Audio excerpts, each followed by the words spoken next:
Austin 316 says I just whipped your...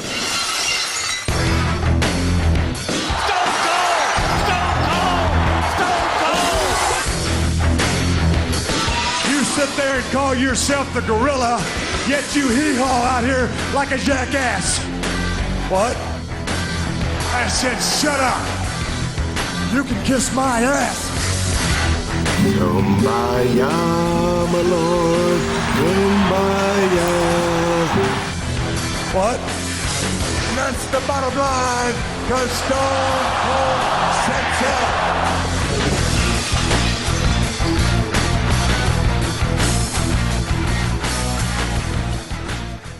Welcome back to the Bottom Line Wrestling Cast, the career of Stone Cold Steve Austin. And this week is a special week, special day actually. It's a Monday we're dropping this, not our usual Wednesday. And that's because today is 316 Day. So we're doing our second annual 316 Day special. And this time it's Stone Cold King from June of 96. And we're going to go through all the matches that led to Stone Cold Steve Austin becoming the king of the ring and having that great coronation speech that kicked off the whole Austin 316 craze. I'm Mike Prue, along with JV. JV, how you doing? Doing well. I'm really looking forward to covering these matches individually, and as we watch along. Yeah, so 1996. So right, so it'll be watch along style, guys. So if you want to watch along, we'll give you the timestamps for WWE Network, and we'll be watching along. We'll have the audio playing in the background as usual, so you don't necessarily have to watch it. But I have a sneaking suspicion many people might be home and able to watch some WWE Network today on this 316 Day. So if you're in that kind of situation, I know I am. I can't go to work for at least a week with all this craziness, which is good. We should be taking precautions. I'll just put that out there.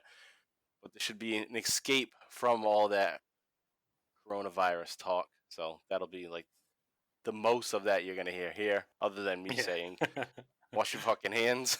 Yeah. And stay home if you don't need to go out. Yep. Simple as that. Yeah. Simple as that. All right. So we're going to go match by match. We're going to start with Raw on June 3rd, then we're going to go to the Raw from June 17th, and then we'll get to the King of the Ring. So we're going to see all these matches. We're not just going Jake the Snake. Fuck that. Because all the matches before Jake the Snake's match with Austin in the finals were much better. Yeah. But before we even get to that, I just want to remind you guys that we are on Twitter, and you can follow us at Bottom Line Cast. You can follow me, Mike Prue, at MPRU83, and you can follow JV at John Van Damage. And also, check out our YouTube channel, Bottom Line Wrestling Cast. Just search that, and you'll find the page and hit subscribe. And we haven't had subscribers go up, but I did notice views. So some views went up. So some people are checking it out now. I'm not fully committing to subscribing yet, but at least they're checking it out now. So check that out there on YouTube. So, JV, want to just get into this watch-along special here? Yeah, let's get right in. It's been a while since we've covered this material. We have covered it, so if you go back in the archives, you go all the way back to episode 3, which was called Austin 316, June 96. So we're kind of going back to that, but we're going to actually watch all the matches that we discussed on that episode. So this is bringing us back to the first month of doing the show, which was over a year and a half ago at this point. So this is a totally different Austin than that we're currently covering. We're currently covering Austin who's just come back after a long hiatus, after getting hit by the car, and now he's dealing with Rikishi. And it's kind of like the Austin 316 and the whole Stone Cold craze is come and gone at this point. It's kind of a lull that we're in, and now we're going back to the birth of it. So pretty cool. All right, so what you want to do, guys, is go to Raw June 3rd, 1996, and you're going to go to the opening. Just go to that Raw. This match is first, so we're gonna see the opening of the show, the opening promo with Goldust, the theme, and then Vince McMahon and Jerry Lawler talking briefly for about a minute, so it's not a long time. But that's the first minute. We're just going to play that just to make it easy. All right, so go to that episode. If you need to pause us to get situated, do that. And then I'll give a countdown, 3 down to 1. When I say play, that's when we all hit play. JV, you all situated? Ready to go? Yes, sir. I'm ready. All right, so here's the countdown. 3, 2, 1, play. Oh, feels like we went back in time. Yeah, it does. See, there's the leading entertainers or whatever, the leading force in sports entertainment. Oh, we're getting Goldust kissing Ahmed Goldust Johnson. making out with Ahmed Well, Johnson. he's giving him mouth to mouth, but and Ahmed Johnson is like total homophobe.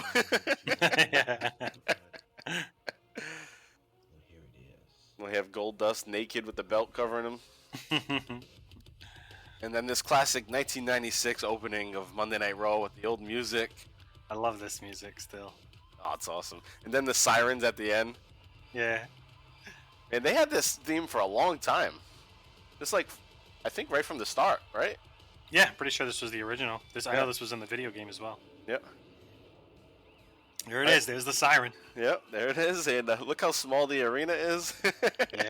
They look like they're at the ECW arena. It's at the Performance Center. Yeah, jeez. I guess that's where Raw is going to be tonight, which is the 316-day episode of Raw. And Austin's supposed to return, but, man, I can't see him doing it now if it's just going to be the Performance Center. Yeah, I can With- see with- that getting delayed. Like, if nobody's there, too. Yeah, that was Like, weird on like SmackDown. Ugh, that was pretty horrible. All right, so you got Jerry Lawler, Vince McMahon as the announcer, and there's Sparkplug Bob Holly, and here comes Stone Cold Steve Austin with his old Ringmaster theme. This is the first round of the King of the Ring.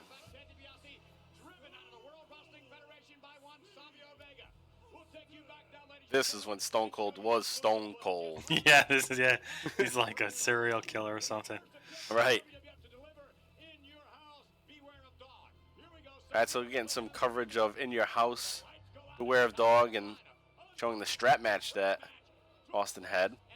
This is actually filmed. This match that we're about to watch in this episode of Raw was filmed the night after Beware of Dog on May 27th, 1996.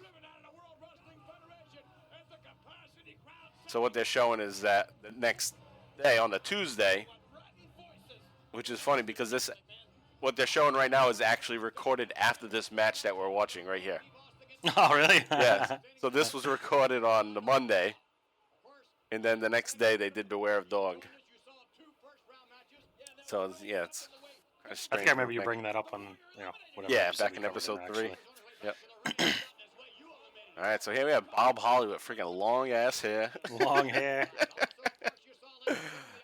Not as jacked as Hardcore Holly. Yeah. Now in 2000, he's carrying a scale to the ring. Yeah, with right. Crash Holly. Yep. And Austin's Yeah. actually wrestling. He's not just kicking the shit out of people. Yeah. No knee pads. No knee braces. I'm Yeah, sorry. no knee braces. Yep. Nice headlock here. This is when he was a more technical wrestler. So. Right. Yeah, before the injury, before the Owen Hart injury. We had a technically sound Steve Austin.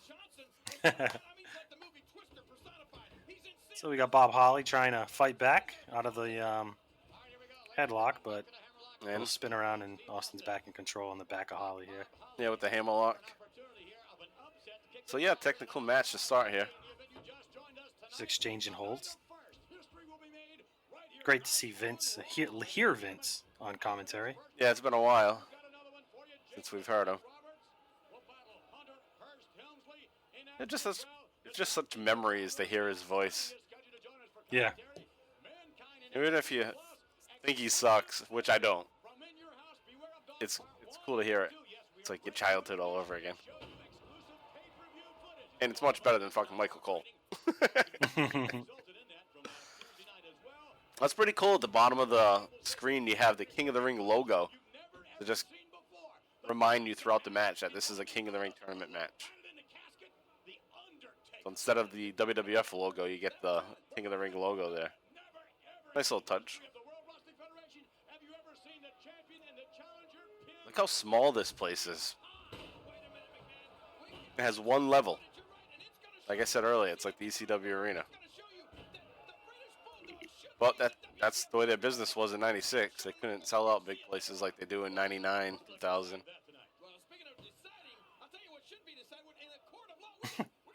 Court TV right here. Court TV. Oh, it's Court TV. I still love that.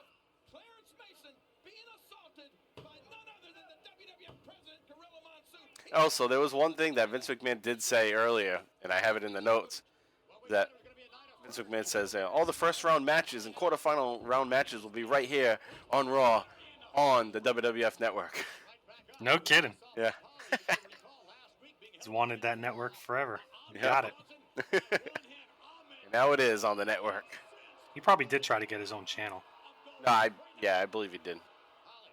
Pretty sure I heard that on one of the Bruce Pritchard podcasts. Oof. That was the initial plan, to get a channel. Good thing they waited.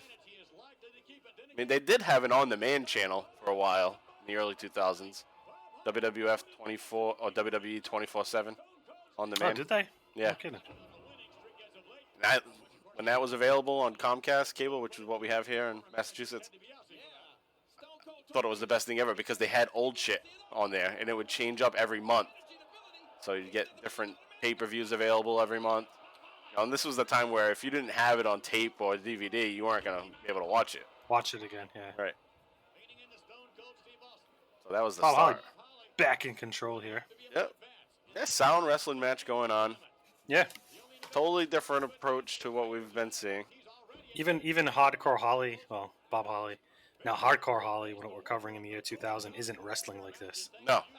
That's WWF in general is just kind of taking a turn in their in-ring style. except for people like Jericho, Angle, Yeah. and Chris Well, Benoit. actually, I take that back because more of those wrestlers are coming back now. So we hit that Yeah. lull from like '99. Yeah, 99. Yeah. Yeah. 99 now was 2000. really We got all those technical wrestlers now on the roster, back on the roster. Right. So as WCW is falling apart, WWF is gaining all their wrestlers, and now we're getting some new breed. Ooh, backbreaker. Yeah, that You was don't a nice see those backbreaker. enough, in my No, opinion. I don't. It's such a good move too. Looks devastating.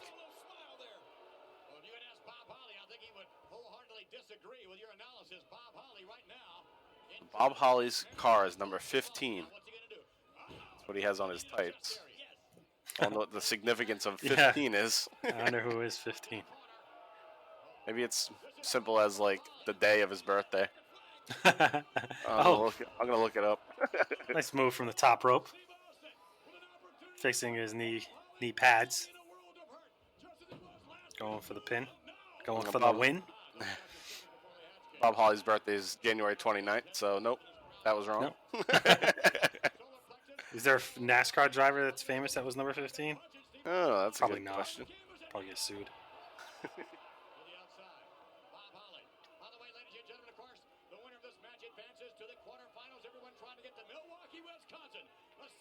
Oof. What's that? Fuck. I King can't of the Ring find is it. sold out in Milwaukee. Oh, already sold out? Milwaukee. When's the last time they had a major pay-per-view in Milwaukee? Yeah, right?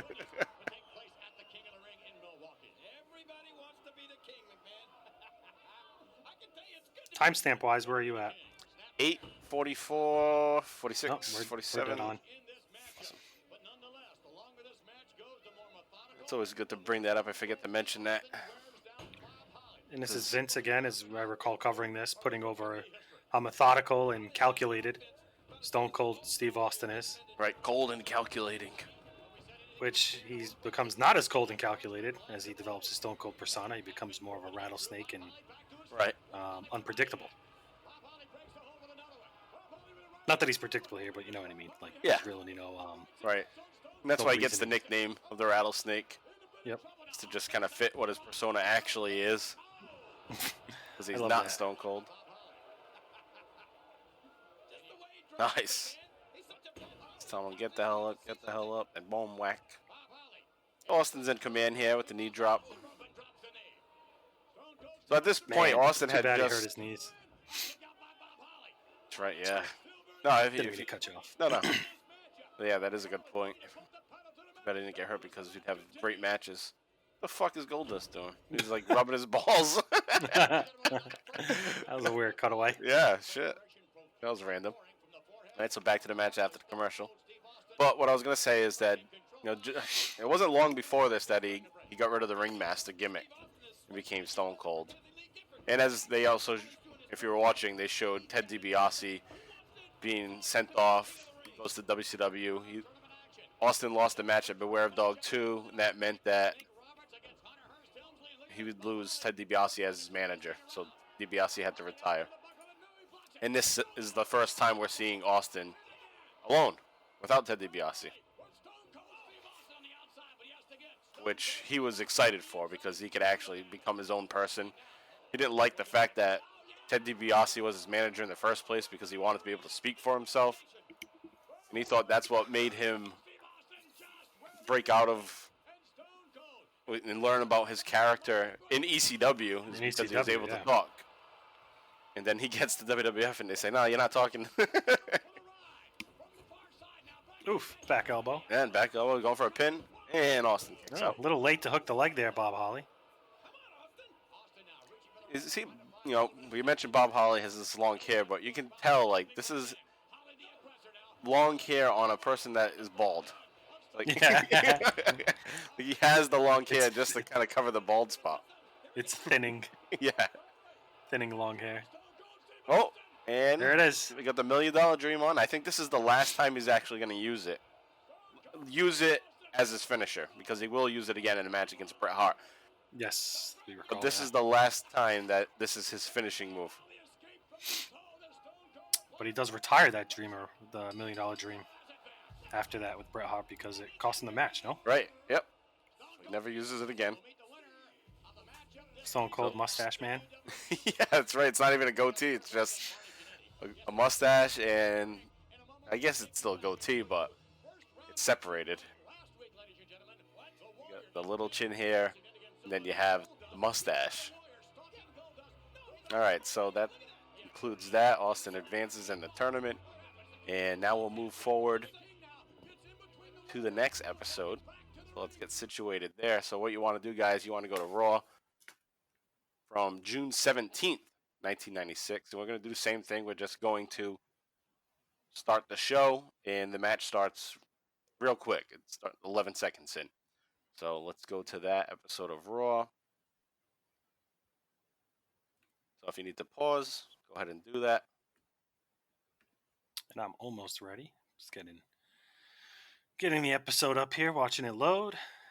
It's funny. It like leaves off at the end of the episode because that's the last time I watched it. Oh, so yeah. we covered it. So Yep. It's kind of funny. So let me rewind here, and I'm ready. I'm at the beginning. All right. Let me get myself situated too. I guess you don't need to pause this because we're taking just as long as you might be to get this show started. All right, June 17th. Yep, it shows that I fully watched the episode last time. All right, so I'll do what we just did. I'll give you a countdown. So if you're not ready yet, pause, and then you'll have the countdown right after that. All right, so JV's situated. I'm ready to go. 3, 2, 1, play. All right. Got the There you opening again. Oh, so we're not going to hear the music because it goes right into the match. Yeah, they're talking over the whole... That's weird. Mm-hmm. They went right into the audio, even with the opening signature, WWF. They get right into this. Man, they were all fucked up at that time, 96. Their pay-per-view got screwed up. They're starting a show weird like this. And what they're showing right now is Beware of Dog 2, Savio Vega, Stone Cold match, a strap match, which was awesome. And Austin is in the ring already, waiting for Savio Vega, who's getting the big opening. Big entrance. All right, so Savio Vega's taking his chain off and gets in there. Howard Finkel almost gets fucking run over. Yeah. You never seen him move so fast. And Austin is just going right at it. And him and Stomping Vega have Savio. a history. It's probably his, It's his biggest rival at the time, yeah. up to this point. We detailed that back on episode 2 of Vega Saga. Still the best name we got. Yeah. Best episode name. Don't care. Kudos to Prue here on that. Oof. Yep, that one just fit. Vega Saga. It was non-stop Savio Vega for like 5 months. Big kick there from Savio Vega, too. These guys have good chemistry. They definitely work well together. Absolutely.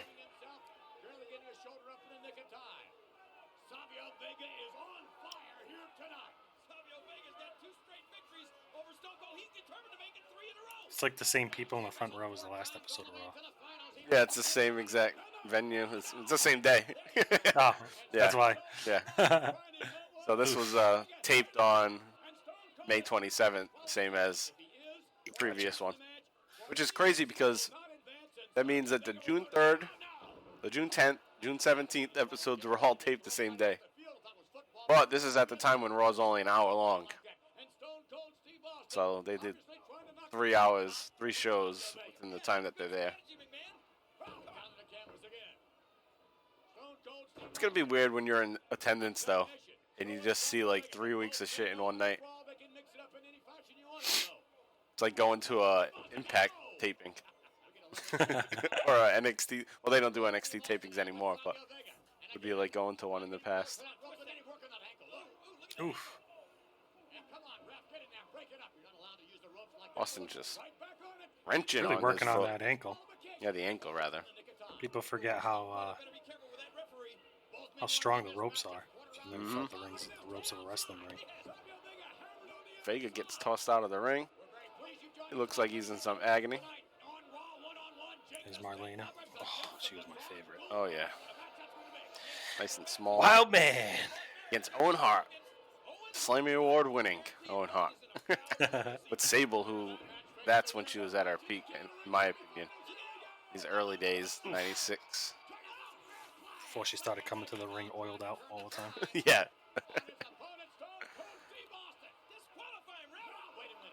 Ooh, big right hand. Nice sequence there in the Nice. corner there on the ring post. British Bulldogs here tonight. Yeah, with his short hair. It's crazy. We've seen 2 wrestlers that are no longer alive. Yeah, 3. Jeez. Oh, another one. Yep, Brian Pillman's on the screen now. Jesus. So this is when Brian Pillman first gets signed. Mm-hmm.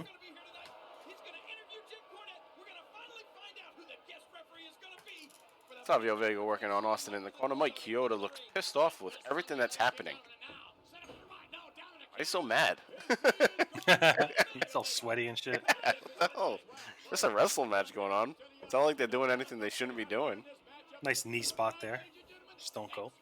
Looks like his knee gave out.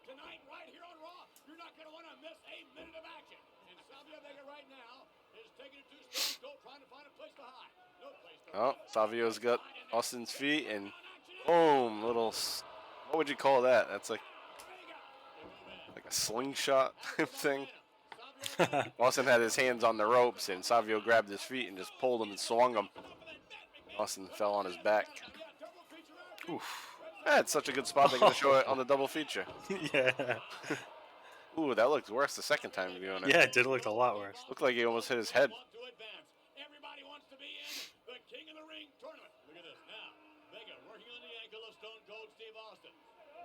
They're working on a body pop. I don't see that much. No. At least in 2000, what we're covering. It's a really, whole let's lot get of- a table or a chair. Yeah, exactly. Whole lot of brawling bullshit. Except, like I said, in the Angle matches, Jericho, X-Pac matches even. Benoit, Guerrero. Yep. Stone Cold does have the advantage here. Going for a scoop slam. Yep. Oh, No. Oh, too big. Savio Vega falls on him. And near 3 count. Attempts to cover and only gets 2. That was a weird lariat. Yes, that was strange. It looked like he was going for a body press, but then he turned it into a clothesline Yeah. or a lariat.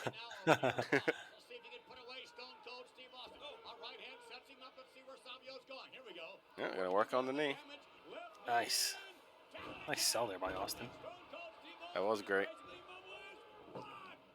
Only 2. This is Big classic kick Vince out. McMahon. 1, 2, no. Ooh, nice counter. Ooh, awesome splash. I think I'm off from you. I'm at 6:35, 36, 37. Oh, yeah, I think I'm a little bit ahead. That's weird. I'll pause it for a quick second. All right. What do you got? 44, 45, 46. Yep, dead on. That worked All right. out perfect.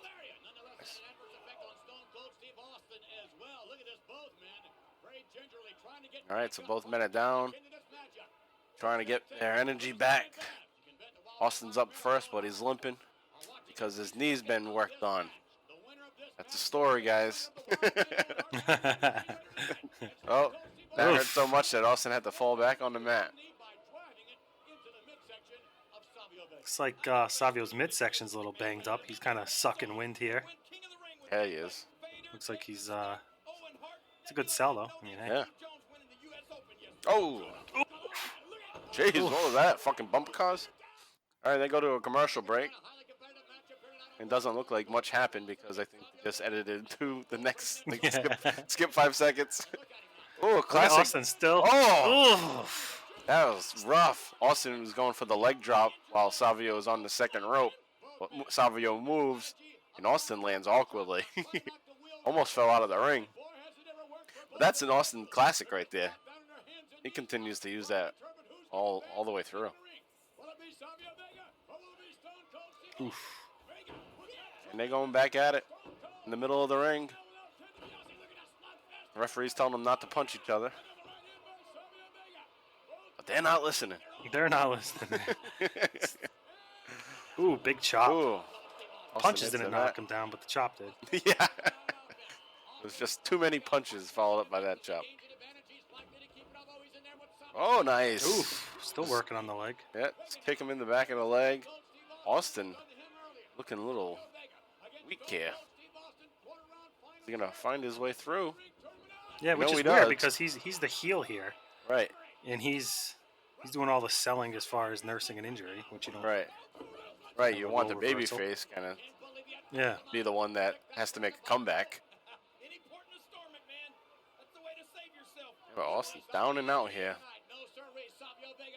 Crowd doesn't give a fuck what's going on here. No. I don't even think anyone's really No. watching that. They're They don't looking. even have cell phones to look at in '96. Oh, There it is. there's the stunner. This is the first televised Stone Cold Stunner. Nice. So classic shit happening here. On that last match, he used the $1 Million Dream for the last time. And then here, on June 17th, he uses the Stone Cold Stunner for the first time. Televised. So these people here for the taping Yep. get to see the retiring of the finisher and the rebirth of a new one. Well, the birth of a new one. Actually, I misspoke. This isn't the first time on televised TV that it's used. It's the first time that it's actually used, because it was taped on May 27th. But he will go on to use it on May 28th against Jason Arndt, who goes on to be one of the guys in the Mean Street Posse, Rodney. Oh, all right. And that is on Superstars, and that is on June 8th. So 9 days prior to this, the stunner was used for the first time on Superstars. But it's actually the first time he uses it Mm-hmm. here. Hey, the more you know. Learn something new every day. Yeah. And he actually learned it from Michael Hayes. Michael Hayes taught him the stunner on May 27th. This, No shit. The same night? at this taping, yeah, to use it. Wow. So he had that first match where he used the $1 Million Dream, and then within that time, Michael Hayes had said, "Hey, use that thing that I told you about," and then he used it in the next match. Awesome. Yep. All right, so we're going to take a quick little break, and then we'll get you set up with the next two matches, which will be at King of the Ring. So go ahead and get yourself set up with King of the Ring 1996, and then I'll give you the timestamps when we come back. Take a listen to our boys, Alex and Travis of Talking Taker, who just had one of their dreams come true this past week. They met The Undertaker in New York. That. That's fucking awesome. Yeah. All right, so another thing is they mentioned to me that in a tweet that there's a rumor that Austin might be making that same appearance next fall, given that everyone survives what's going on. Yeah. Hey, we weren't supposed to bring that up again. That's right. Sound like me in chat, man. Chill. Yeah. All right, guys. So take a little break, and we'll be right back.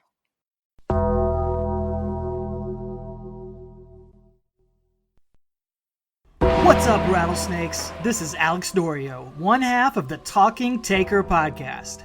And even though Stone Cold might say DTA, don't trust anybody, we hope you'll trust us when we say if you love the Bottom Line Wrestling Cast, you'll also enjoy what we're doing over on Talking Taker.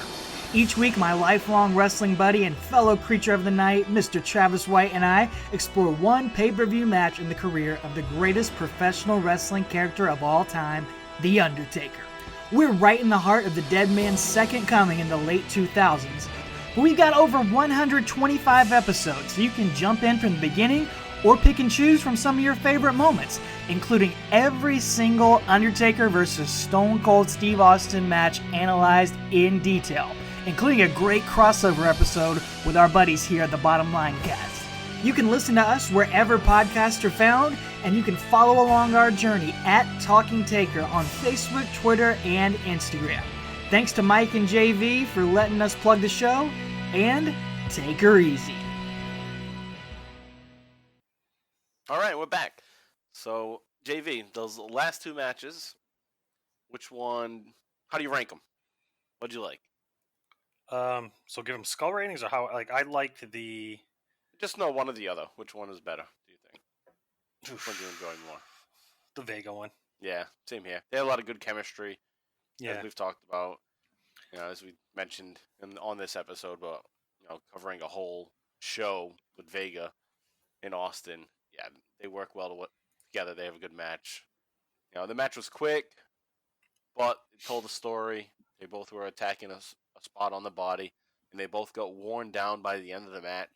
So it shows that they actually went through something in that match. And then Austin kind of just out of nowhere hits the stunner for the first time, and that's enough for him to get the win. So it's basically, it's something that Savio Vega, after all these matches he's had with him, had never experienced. So it just fucked him up.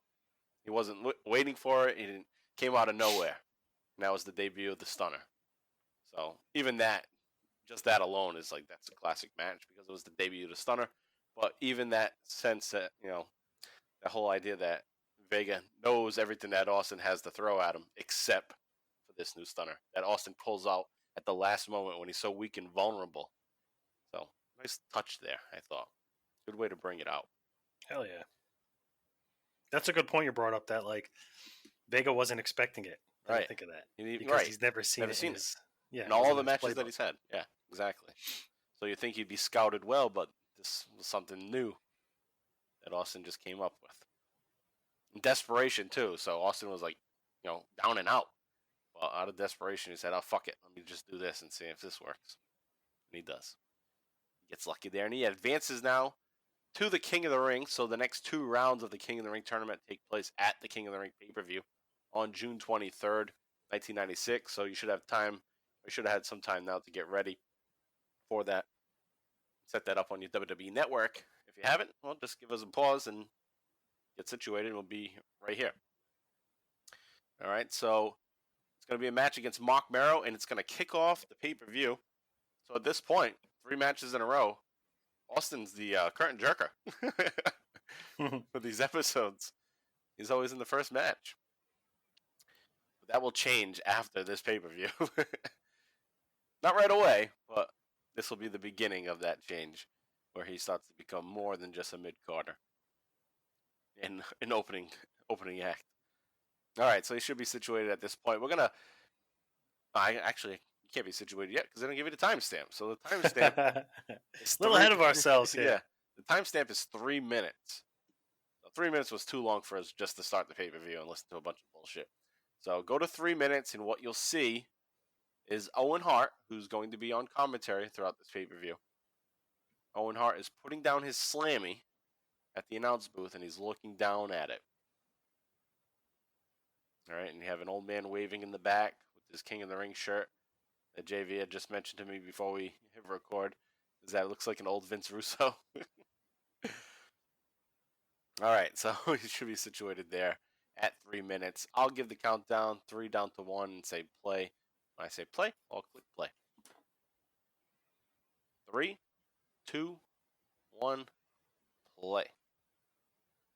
All right, and there's Austin Shitty entrance music, which we used for a while as the opening of our podcast. All right. And here comes Stone Cold. Through the doors with the jesters.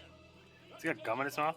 Yeah, it looks like he's chewing gum. Yeah. Well, he's probably saying like, yeah, fuck this shit, blah, blah, blah. That kind of thing. All right, so we're getting highlights of his match against Bob Holly 3 weeks ago. And then last week, they'll show his match against Savio Vega, and they show the stunner. Oh, JR named it. Ah. So JR just said the name of it officially. The Stone Cold Stunner. There's a cocky ass Stone Cold Steve Austin, who hasn't got a lot of mic time yet. But that will all change when he gets his mic time after this tournament. He fucking takes full advantage of that segment where he's able to talk. Hell yeah, he is. I mean, they kind of had a muzzle on him, Right. for all this time. So it's almost like they didn't think that. They didn't like consider, oh, what could this guy say when he goes out there? Right. Now, it wasn't written really. This was way before everything was scripted. Well, not way before. This is probably the end of things not being fully scripted. Austin just goes out there and fucking cuts a hell of a promo.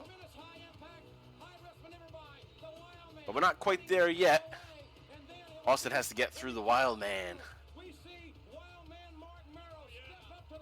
Alright, so there's Mark Merrow's move that he used to pin Owen Hart, which is going to come into play later in this match, where he does a little leap and hooks his legs underneath the guy's arms, and that leads to a pinning combination. Owen Hart is awesome on commentary throughout this pay-per-view.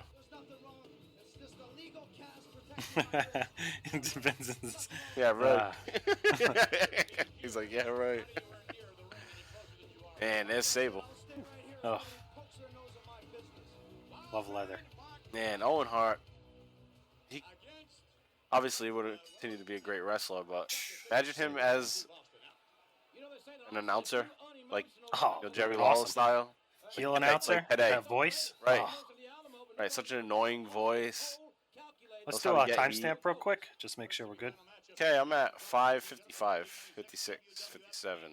All right, I'm just a slight second ahead of you, but we're good. Okay. All right, match is kicking off here. We have Austin kicking out of a leg hold, and they're both staring each other down. This also isn't their first match. They've had some matches prior to this. But Austin's so solidly in this mid-card at this point in 96, having matches with Mero, Savio Vega all the time. But he will soon start to have his matches with Shawn Michaels.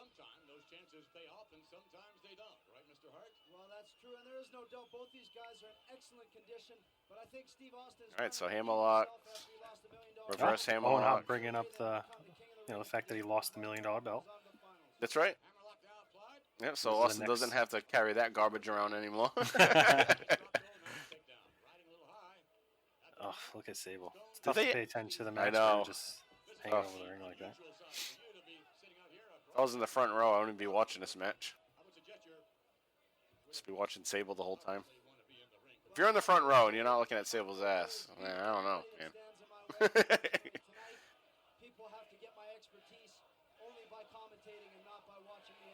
And so this show is in Milwaukee.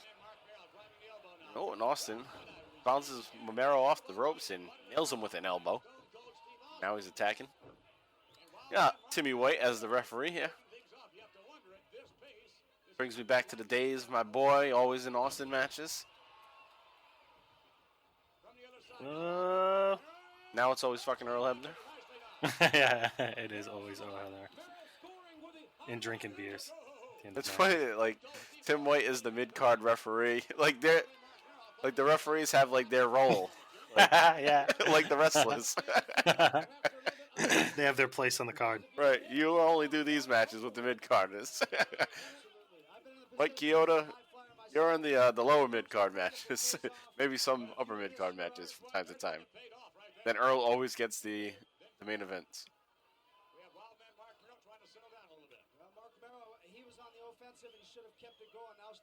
Man, listen to Owen Hart on commentary. Just breaking shit down. All right, we got a headlock situation going on at this point. Mark Merrill was damn good. Yeah, he was. Hell of an athlete. Yep. Did you ever listen to that Mark Merrill on The speech he gives? No, not the speech, but he was on Austin's podcast. I did. Yeah, that was awesome. That was great. And I also listened to the speeches, one version of the speech that he gives around to everybody. Yeah, motivational, man. He's a great speaker. Yeah. Oof. Back into the headlock here. His life is crazy, too. To think that he was, like, wrapped up in drugs and trafficking drugs and gangs and shit. He'd make a hell of a movie. Yeah. It's funny. Mat wrestling is one of Stone Cold's fortes. Jim Austin is there. Yeah. How that unfortunately has to change for him. And that's why he got the name the Ringmaster. Yeah. Most people that don't know Stone Cold prior to him becoming Stone Cold might think, why the hell is he the Ringmaster? That's so stupid. No, because that was legit what he was. He was a Ringmaster. Yeah. That's what I thought at the time. Like, yeah. I understand. No, we knew at the time because we watched him in WCW and all that. But if you became a fan in like '98 when he's already blown up as Austin, yeah, you look back at him, right? Like, why the hell was he a Ringmaster? That's so stupid. Well, it made sense at the time. He's even built differently from like Mat wrestling. He's like leaner. Yep. I mean, if Probably anything, puts on a good 15, 20 pounds. Oh, absolutely. Yeah, absolutely. At least. But the one thing with the Ringmaster name, though, what they could have done, they could have just called him the Ringmaster Steve Austin. Yeah. Keep his name. They dropped his name. Right. The Ringmaster, like he's the fucking Beastmaster. Right. Those shitty movies that came out in the 80s or whatever. The Beastmaster. Austin back in the ring after trying to call a timeout. Oh, this is the handshake. You don't see this enough. Yeah, he's putting out the handshake. I promise, man. I promise. Don't worry. Wild Man's like, fuck you. Yeah, Wild Man doesn't bother. Test the strength coming here. Look at the audience. It's like such a strange mix of people. Yeah. It's funny like how they're all like just sitting down. Yeah. Everyone's just still polite, watching the show. They're not chanting involved, trying to be involved all the time. All right. Yeah, this is, prior to the days of everybody knowing everything going on. Yeah. This was when people would just, wrestling's coming to town. Let me go check that out. Yeah. And they go. And that's it. It's not like hijacked by people from all different areas. Stone Cold. Right, yeah. Everyone's trying to fucking time what he says when he says. Like, hey, tomorrow. Like The Rock. Sing along with The Rock. Yeah. Well, tonight, rather, on Raw. On Raw. Nobody's going to be there. Yeah, so we won't hear freaking... What? People trying to finish it. We won't hear what like a million times. Yeah. All right, so he just took Wildman, out the ring. Yeah, tossed out the ring. Sable's trying to help him. Yeah, Sable's Sable's like afraid freaking too. out. Yeah, she didn't want to get yelled at by the ref. Oh, he's picking up the shitty padding. Oh, We're going right to the concrete. there's the bowl cut kid. To the bowl Look at kid. that thing. Sorry. That's a classic fan right there. Look at that. I had that bowl. That bowl haircut. cut is textbook. It's an award-winning fucking bowl cut. Here we go. Some gloating from Stone Cold Yeah. to the crown. Hey, the yeah, crowd look likes at the big him now. crown. The big crown above Yeah. him. I forgot about that. It's a nice little prop. I think they maybe did that the year before too, but I don't think they ever use it again. Oof, nice suplex. Yeah, textbook.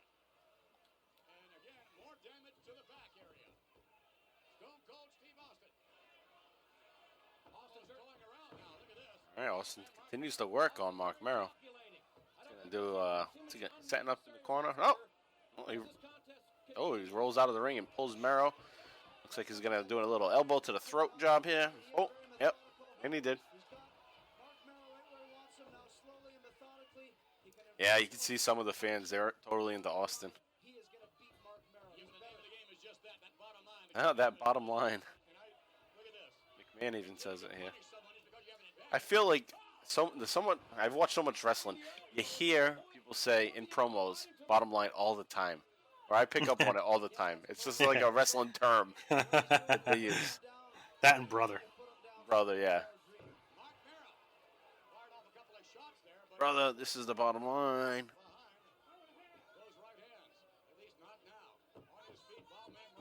You hear that? Come on, wild man, let's go. I got a fan in the crowd. You're right, actually chanting, cheering.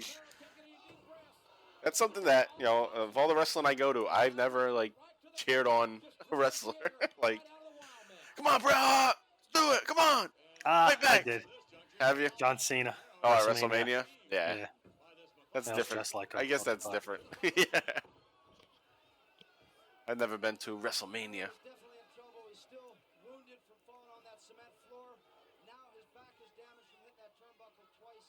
Yeah, see, Owen Hart's really good. Yeah. Kind of wish Explains they turned everything. his volume up a little bit more, but Yeah, that was weird. The volume was down. Now it's raised yeah, didn't again. it seem low? Yeah. Driving elbow. Nice elbow drop there. Austin is pissed that it wasn't a 3 count. That's one of the moves he retains in his arsenal as he Yeah, that elbow. moves up the rankings. Ooh, what's he doing? Austin is, what? Fucking press slam? What's going on here? Oh, big a backbreaker. Huge backbreaker. He lifted him above his head and then down. Nice Shit. show of strength there. I think we'll ever By see that Stone again. Cold. He doesn't do any shit like that.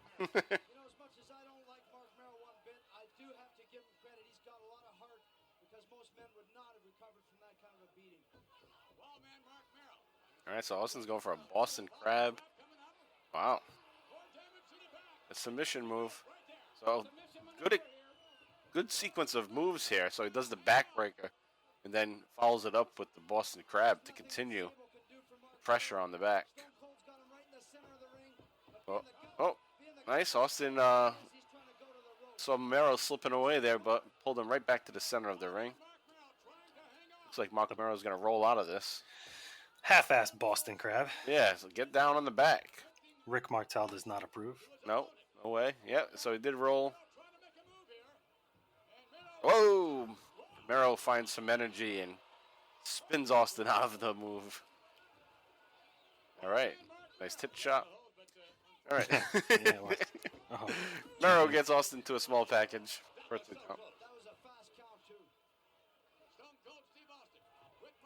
And we get another one of those elbows. Off the rope elbow. Austin looks winded. Look at him. He's frustrated. yeah, he's very frustrated. Maybe he doesn't like how this match is going. Yeah, I think he looks frustrated ever since that back. I don't think that backbreaker went the way he hoped. Yeah. Because it did. I mean, he wanted to lift him up, and I don't know. Maybe Wildman wasn't helping him. No selling it. Maybe I don't know. Right. Yeah, because maybe it caused some strain on him. He's like, what the fuck, man? That hurt? So now he's back into a fucking Boston Crab. Huh. Still working on the lower back.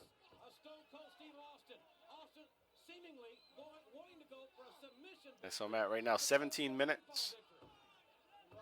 14:02, 03. And this match goes for about 5 more minutes. Oh, crowd's getting behind Mero's comeback. No, see, that's... Oh, this is why he's frustrated. Because that's what they were supposed to do right here. Moments ago. When they had him in the Boston Crab the first time.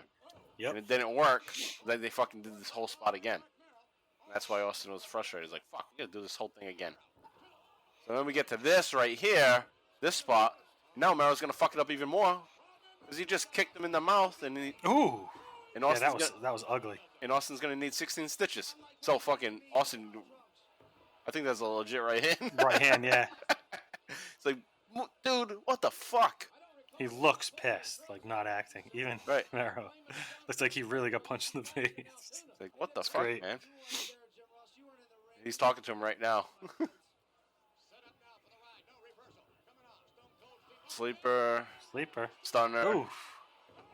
It's the stunner, but not really.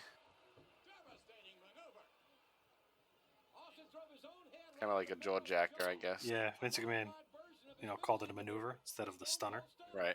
which they had previously coined. Yeah, so Austin's going to be super frustrated. They fucked up that Boston Crab spot and that breakout of it. And then Mero kicks him in the mouth. He's busted open. Now Mero just fucking hit his ass to his face. That pissed him off, too. Whew. It's not like this is the first beer time. in the front row. It's funny. I don't know why. I caught that.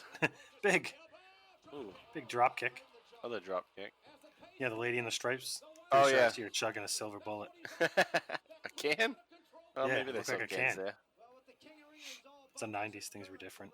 Yep. Right hand. Yeah.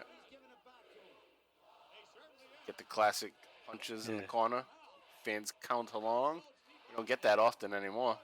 Nah. That was the extent of fan participation. Yeah. Counting during the punches. Here, count with me. Mero up to the top. Ooh, Double axe handle that looked down. Nice. Yeah, That and was a jump nice double axe handle. nice and high. Oh no, that's a cup she's drinking. Oh yeah. Yep. It's beer nonetheless, I'm sure. Yeah. Back to the match though. Way too focused on that lady. Big right foot. Right boot. Boot to the face to Mero. Austin is trying to whip. Austin Oh, is. Mero reverses, gets tossed out, and his small of his back hits the edge of the ring. Here's the blood. All right, now we get a From the close up of Austin busted open. Mero somersaulted out of the ring onto Austin, so they're both outside the ring at this point. And Mero tosses Austin back into the ring. Mero goes up to the turnbuckle. Oh, it looked like he was going to climb, but he doesn't. Austin leaves and gets out of the ring. Oh, the fucking Mero follows him and dives out. Shit. This is heating up.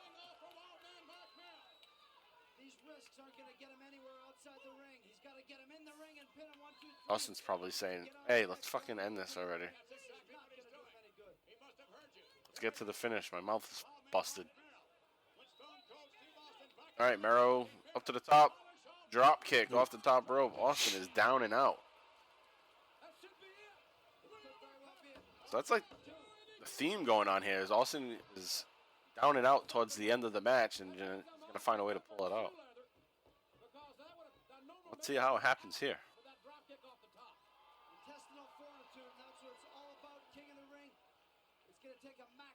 It's gonna take a Mack truck to put Austin down for a 3 count, says Owen Hart there. That's good. Oh, Mark Mero sets up Austin. Looks like he's going to go for a Hurricane Runner off the top rope. Boom, and he does. He nails him. There's got to be more fight in Austin. Mark Mero goes for the cover. And it's a 2 count. You would think that would be the end of the match if Mero was going to win. I was thinking so. But Mero's arguing with the ref. Austin, gut shot. Going for a... What the hell was he going for? I don't know. It looks like he was going for a pile driver, then a power bomb, and then he just flips him back and hits him with a stun gun. It's like he got confused. Right. It's And weird. so I ended He up is being bleeding. a stun So gun. he's probably fucking woozy. Mero kicked out of it. Austin's pissed. Not planned blood. Oh! Ooh, He's like, there fuck it it, is. here's my stunner again. Mero selling it. Mero's, yeah, he's selling like he got hurt, like it hurt his throat, though. Yeah, I know. Austin wins. He's glad this is over. He's pissed off. Yeah, he's pissed at Mark Mero. So this was a botchy match. But still entertaining. Oh, yeah. On our path to King Austin. Austin 316. And Austin sticked off. He's going to have to go in the back, get some stitches. 16 stitches he'll get. Yeah, that looked fucked up. That top rope stun gun.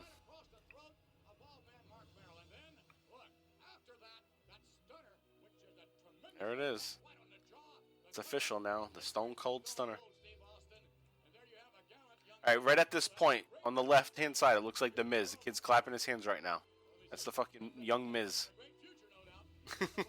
No shit. And I tweeted at him about it, but he didn't say anything. Of course not.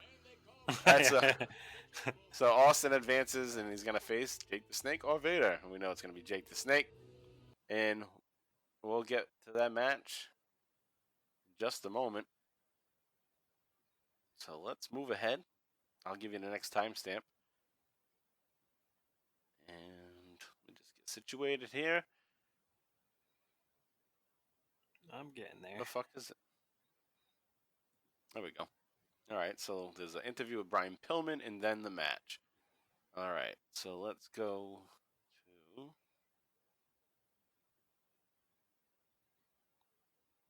154.24. Is that what it is? Yeah, I say we call it that. 154.24. Give our listeners here a second to get situated and up to speed.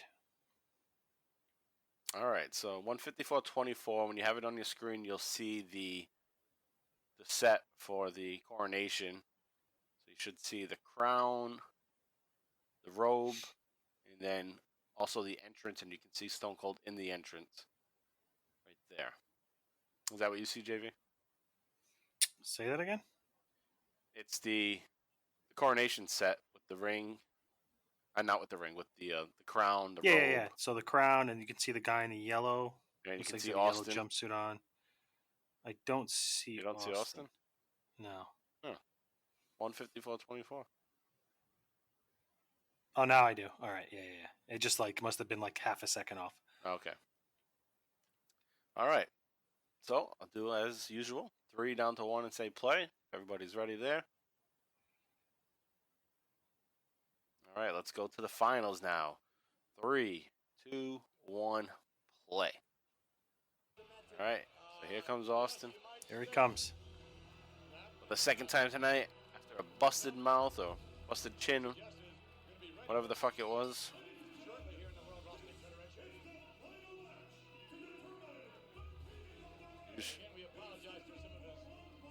Oh, There he is. Brian Pillman. Former Former partner. partners, the Hollywood Blondes. Pillman trying to encourage him. Stone Yeah. Cold being Being Stone Cold. ringmaster. Being Stone Cold. Right. You're like, yeah, whatever, bro. He's like, how fucked up is this? It's supposed to be my entrance, and you haven't got the fuck out of here yet.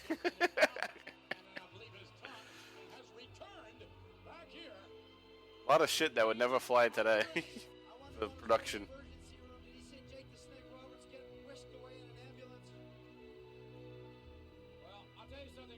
Alright, so he's gonna get Jake the Snake. Who just beat Vader.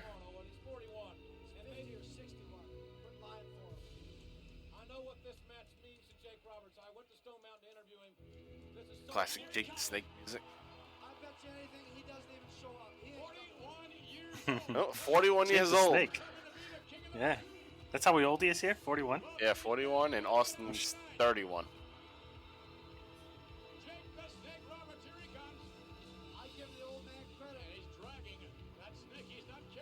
He's too beat up. Yeah, this match isn't gonna last long as Jake is wounded. He got his ass beat by Vader, but ended up sneaking out a win.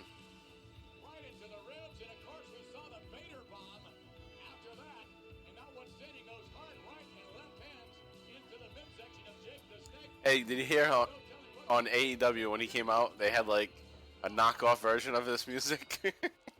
Yeah, I did. It's like, yeah. So I remember thinking, like, oh yeah, they can't use his theme. But it was similar. And Austin goes right on the attack here to a wounded Snake. Who's all fucked up. The Snake versus the future Rattlesnake. And Austin's attacking like a rattlesnake. Yeah. Jake the Snake's trying to tap out. Yeah, he's like, I'm done. Let's give this guy the crown.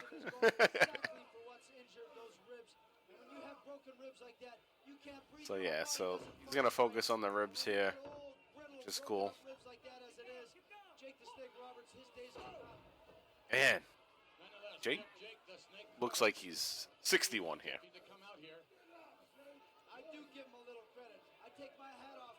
41. Shit. He's an old 41 here. Jake chance. Right? Faint, but they're there. Yeah. Oof. These are the days where he's wearing his vest. So he's not confident with his body. As he shouldn't. He just kind of looks like a blob. It's not huge, it just does. It's like doughy. Dopey.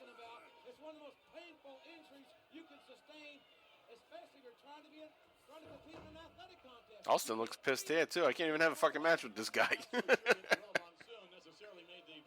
Oh, you're pathetic, and slaps him in the face.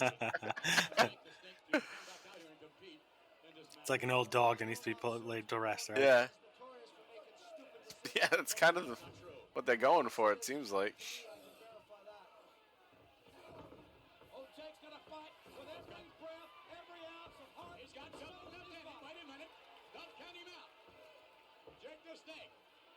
Yeah, does Jake have any offense in this match?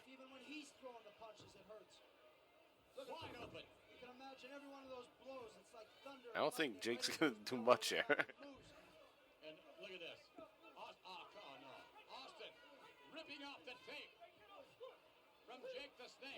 So, Jake is taped up, but Austin's going to take that tape off and continue to attack those ribs.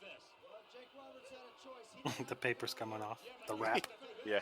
It looks so trashy when that starts happening. It's like a bum. Looks homeless. Yeah. Gorilla's here. Yeah, the commissioner or president, whatever his title is at this point. He's down I mean, this in the was ring. well written to really get Stone Cold over as a heel and a badass. Like, as a mean person. Haven't beat up a fucking Jake the Snake. Brilliant. Right.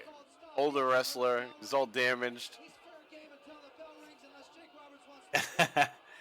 Gorilla's asking him if he wants shit to. eating smile. Stone Cold smirk. Yeah. Gorilla's asking him if he wants to continue. Jake wants to. Does he look good, Gorilla? Nah, he looks like shit. You alright? Oh. Looked like Tim White was raising Austin's hand. Some offense here. Oh, Jake's fighting back. Series of punches. Oh. He's calling for a DDT, but he can't even fucking stand up. Alright, so for a DDT. Oh, DDT reverse. Austin backs him into the corner and starts ramming into his ribs again some more. And Jake is really good at selling this. Yeah, he is. Like, you legit believe he's fucked up. Yeah, I believe. Yeah. Yeah. Great. I believe. Oh, this is just about done here. So, all right, we got an elbow down to the knee.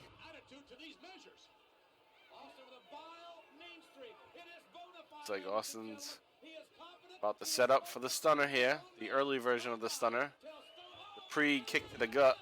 And there it was. 1, 2, 2, 3. Austin wins the King of the Ring. The crowd's booing. You got somebody in the front row with the Shawn Michaels shirt giving the thumbs down. Austin just went through a hell of a night. Yeah, he did. And he's worked up, which is great because this is probably what helps make the promo so good, is that he's pissed off. Like, if things were to go perfectly in the Mark Merrow match and he didn't have to get stitches, didn't have this kind of match with Jake, we might not get that inspiration to cut that promo. Which is what we're going to get to in a moment. So we're just going to keep watching along. And once he starts to cut his coronation speech, Austin 316 promo, we'll lay out for it, of course, so we can all hear it. But no, you make a good point. So maybe like the frustration and everything from the match with Merrow only made his speech that much more emotional, right? Right. Yeah. Which I don't think that's something that I thought of when we did episode 3. But watching it all like back to back here, seems like it. All right, so let's lay out. All right, ladies and gentlemen, the 4th prestigious King of the Ring, Stone Cold Steve Austin, an incredible victory. The first thing I want to be done is to get that piece of crap out of my ring. Awesome. Don't just What get an him opening. out of the ring, get him out of the WWF. Because I've proved, son, without a shadow of a doubt, you ain't got what it takes anymore. You sit there and you thump your Bible and you say your prayers, and it didn't get you anywhere. Talk about your Psalms, talk about John 3:16.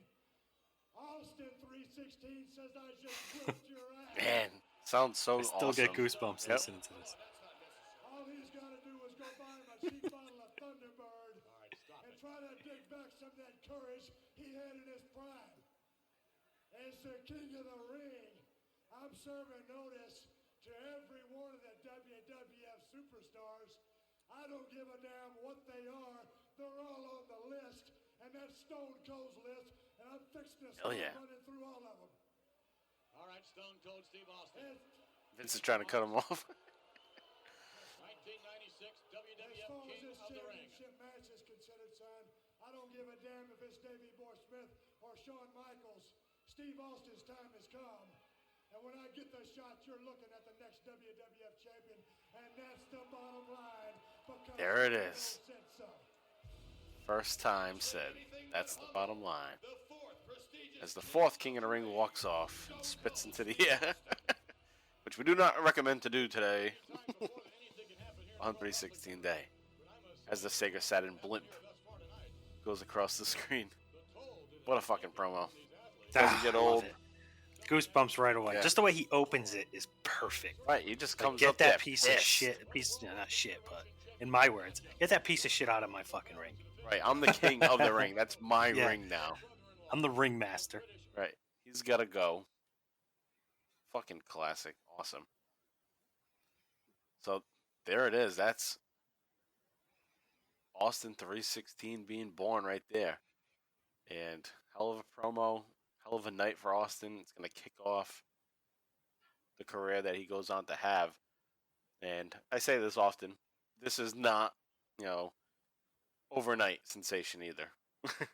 Like the WWE Network likes to tell today, or WWE likes to tell today in their documentaries and such, that, the next night on Raw, there was Austin 316 signs. No, that's not the audience at the time. They were not that rabid yet. There's no signs really until like January of 1997. They don't even sell the Austin 316 shirt until January of 1997. So And it's you, 6 months. you debunked that myth. That's right. And as a wrestling community, we thank you for that myth, bro. I'm sure many others out there know it too, but You'd be surprised. You don't really hear that. yeah, I hadn't come across anyone that's really ever said that. The common misperception is that it was instantaneous. Right. So if you don't go back and watch everything like we did, then you won't really pick up on that. Mm-hmm. And even if you watched it all at the time, it may be foggy too. You might not even remember that it took 6 months for Austin 316 to break out after this speech. It was just a cool thing that was said. It was badass, but it didn't really get rolling right away. It's almost like it happened later. Like once people started to make reference to it on the show, Austin 316.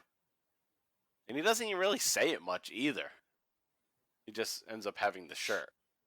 It's not like it becomes part of his promo where everything is Austin 316 says this, Austin 316 says that. That's the only time he ever really says Austin 316. Mm-hmm. That's another thing too. It's not like it was this big catchphrase. It was just a T-shirt. And that's that. All right, guys. So let's wrap things up here. Next week we'll be back with our regular chronological episode. We'll be moving on to episode 66. 66. 66, which will be covering October into November 2000. So we continue on. So last week we talked about how Austin dealt with Rikishi at No Mercy. This Sunday, No Mercy. So that's what we covered last week, and next week we'll be moving on to continue that story where Austin's going to be in a steel cage match against Rikishi. But then Austin starts to get it mixed up with The Rock. So moving back into the main event scene after a brief little stop with Rikishi. All right, so that's what we got next week. Let's give some shout-outs to our podcast pals out there. Hey, listen to Talking Taker. Alex cut a little promo for the show, so check that out as always. It comes out on Friday, and this Friday they'll be covering Backlash 2008, and it's The Undertaker versus Edge. And as I said prior to the break, they got to meet The Undertaker, and on their previous episode from last week, which they covered WrestleMania 24, they talk about their experience of meeting The Undertaker and how they do a show, of a podcast of The Undertaker, and even responded. He didn't just say like, "Oh, cool," or whatever. He said, "So, after the first 5 minutes, what do you talk about?" Basically saying like, "How much can you have to say about my match?" But that's pretty cool that he even just joked around with them. And after they left, after they took their picture with them, Alex said to The Undertaker, "Take her easy." And Undertaker look for a short second, smirked and said, "I got you. That's awesome. Dude, he must have been so amped. Yeah. Oh, they were pumped. So go listen to that episode because there's great stories. Just two huge I'm gonna Undertaker check that fans. one out. Yeah. They talk about it at the end of the episode, so if you just want to hear that, go to that. But they also talk about WrestleMania 24, so that's a good one too there. So check them out every Friday on Talking Taker. Also, check out Booking the Territory, the Unprofessional Wrestling Podcast with Mike Mills, Hardbody Harper, and Doc Turner. Every week they put out 2 episodes. They put one out on Thursday, and that's covering NWA World Championship Wrestling. They're currently in November of 1988, and they'll be covering the November 19th, 1988 show. And also on Sundays, they do the Smoky Mountain Wrestling recap. And they'll be covering episode 187 on August 26th, 1995. So that'll be on Sunday. And again, that's Booking the Territory, the Unprofessional Wrestling Podcast. And along with that, you should also check out their Patreon. At the $5 tier, JV and I do a show called the Extreme ECW Livecast. Yes. BookingTheTerritory.com/Patreon.com/BookingTheTerritory. So check that out. And this past week, we covered ECW Hardcore TV, Watch Along style, like we just did for this special here, 316 Day. We do Watch Along style, and we covered episodes 42 and 43 of ECW Hardcore TV from February 1st and February 8th of 1994. So again, check that out at their Patreon $5 tier. You'll get access to all those ECW episodes. and much more that they put out too. And also check out Our Vantage Point, the retro wrestling podcast, where they mostly cover WWF, but they mix in some other things here and there. And this week which is today, they're coming out with their episodes every Monday. So today they're releasing episode 169, and they will have they have 3 segments every week. So the first one, during this season, every 10 episodes, they switch up the thing. So this is a new season. Well, this season's coming to an end, basically.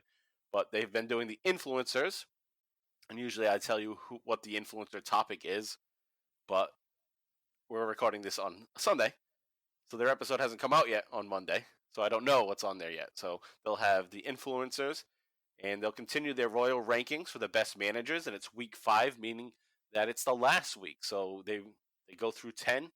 They poll everybody on Facebook, say who's your top 10 managers, and then they tally it all up, and the 10 that had the most votes, they break down and then rank them.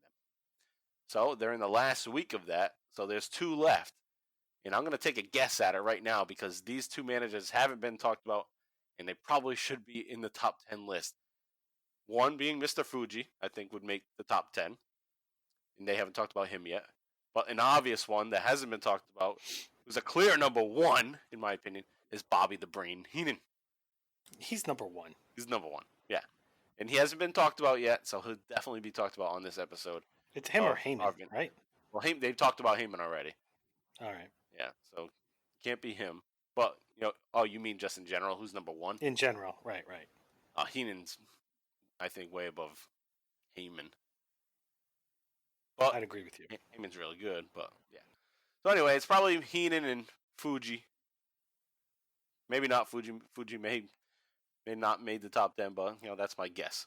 And also they'll do a wrestling review of a show that's different every week. So like I said, I don't know what they're covering this week, but check them out anyway.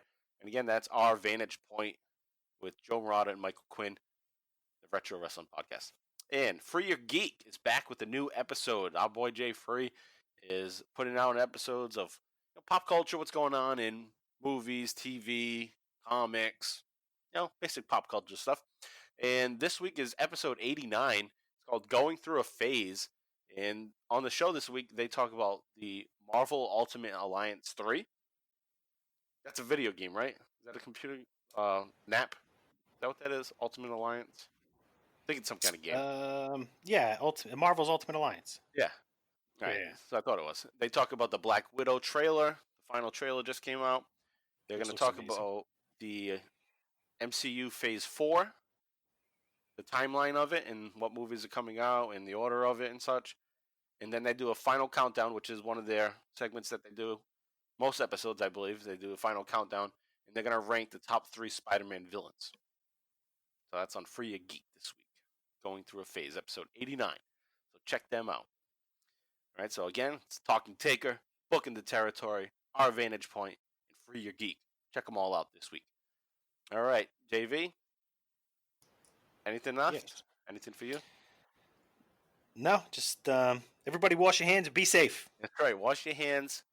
Okay, but also, being that it's 316 day, pop a top. Yeah. Regardless of your feelings of it, if you think it's a hoax, conspiracy, whatever the fuck you think it is, just wash your hands and practice some social distancing for the time being, and go back to your daily life sooner than later. Right, and then we'll get back to normal. Okay, don't be selfish and think this is all bullshit. Yeah.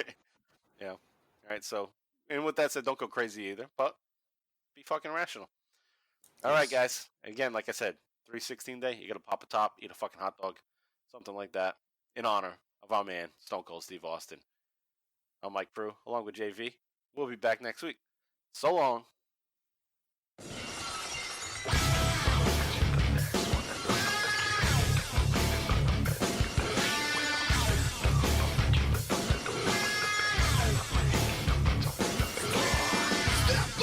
You're the next one and I'm gonna kill you. Don't believe it, but I'm betting that you will. Stand up, I'll let you live a little bit with the pain that I bring. You know it's only the beginning. Step up, cause you're the next one and I'm gonna kill you. Don't believe it, but I'm betting that you will. Stand up, I'll let you live a little bit with the pain that I bring. You know it's only the beginning. Nothing breaking, nothing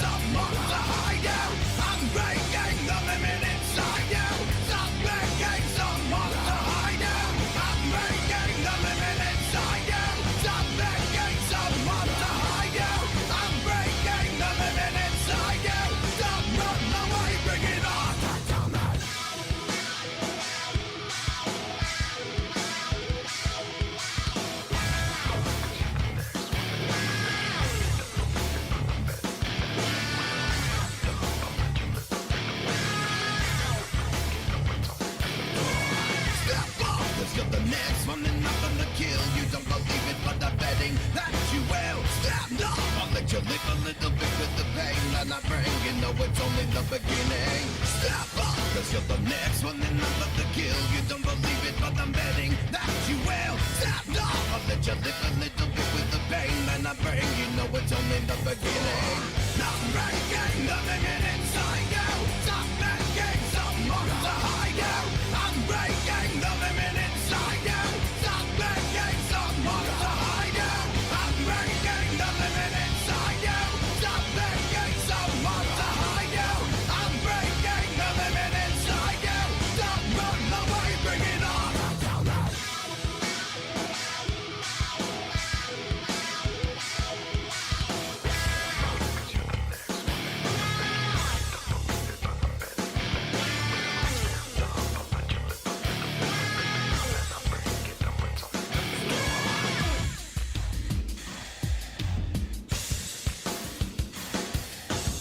Step up, cause you're the next one in line for the kill. You don't believe it, but I'm betting that you will. Step up, I'll let you live a little bit with the pain that I bring. You know it's only the beginning. Not breaking the limit inside you. Stop making someone to hide you. I'm breaking the limit inside you. Stop running away, bring it on.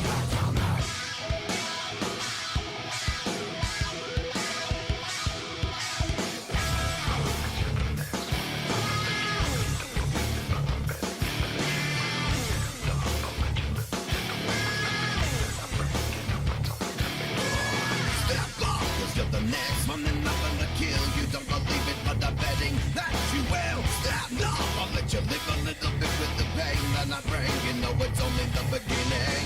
Step up, cause you're the next one in line for the kill. You don't believe